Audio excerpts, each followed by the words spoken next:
Hey there, beautiful people. It's Gianna, but you can call me Yanni, 38-year-old wifey and stay-at-home mom of two beautiful girls embracing pregnancy after stillbirth. Let me just start out with yesterday. Me and my little 30-week bump put in a lot of work. By the time I got home, I was too tired to edit and post, so you can get that content today. Because I didn't put in all this work for nothing. So yeah, come along and journey with me and my little 30-week bump to see what we got into yesterday. Not gonna lie, I did half-ass my facial routine because we had maternity photos and I was gonna have to do something to my face anyway. I brushed my teeth, wiped my face with some toner, then took out my perm rod set and put my bonnet right back on. I needed them curls to stay exactly where they was at. I had a doctor's appointment that afternoon, so I wanted to make sure I checked a few things off my to-do list before heading over there. Now, as baby shower gifts come in, I like to organize my stuff instead of stacking it up and waiting. And since I'm more than certain I'm gonna use everything I put on my list, I like to go ahead and unbox it and find a home for everything. So I took some bottles I received and put them in a sterilizer and let them do what they do. After that, I did a little bit of cleaning in the kitchen. And it's just wild. The sink be empty when we go to bed. Somehow it be dishes in the morning. And I'm not even gonna front. It be me and little baby. Shit, we be hungry at night. And the last thing I'm gonna do is starve.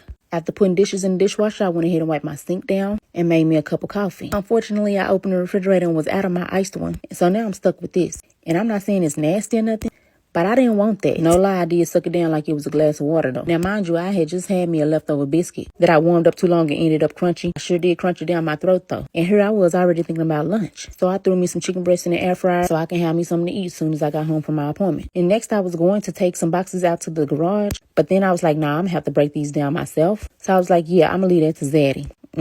After that, I pulled out our little ghetto ironing board that's leaning so I could iron our dresses for our maternity shoot. When I got to my dress, I looked at it and was like, this gonna take more energy than I intended on putting into this. So I took out my little steamer and got to work. I don't know why I like to do extra stuff when I'm cooking because I always forget about the food. And the bottom of my chicken was crispy. But guess what? I shredded that chicken anyway and just threw them burnt pieces in the trash. I mean, I did eat a few pieces because that shit don't bother me. I threw some oil on it, put a little bit more seasoning in there, mixed it up, and then put it back in the air fryer and kept it on warm. I took me a shower, threw on some clothes, and me and little baby waddled our little selves right onto that appointment. After that, I made a few stops, didn't feel like recording, then rushed home so I could get to my little nachos because I was hungry. After eating, I rested for a little bit. Then it was time to get up and get ready for this photo shoot. Now, one of my kids decided she wanted to stick her head in the water when she took a bath. Talk about pissed, because the vision I had for your hair ain't visioning no more. Wasn't no changing it because it was time to head out. And that was yesterday. Till next time, peace, y'all.